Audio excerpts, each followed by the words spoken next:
How to change your TikTok profile picture on iPhone.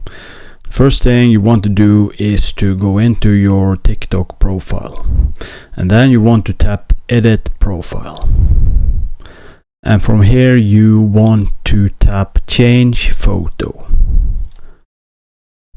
and inside here you want to choose whether you want to take a photo or upload a photo. Let's just choose Take Photo.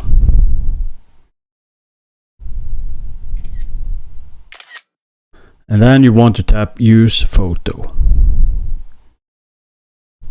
And then Save and Post.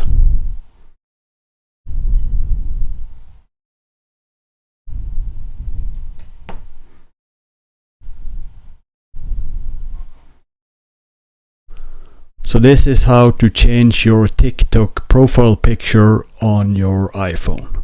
Thanks for watching. Subscribe.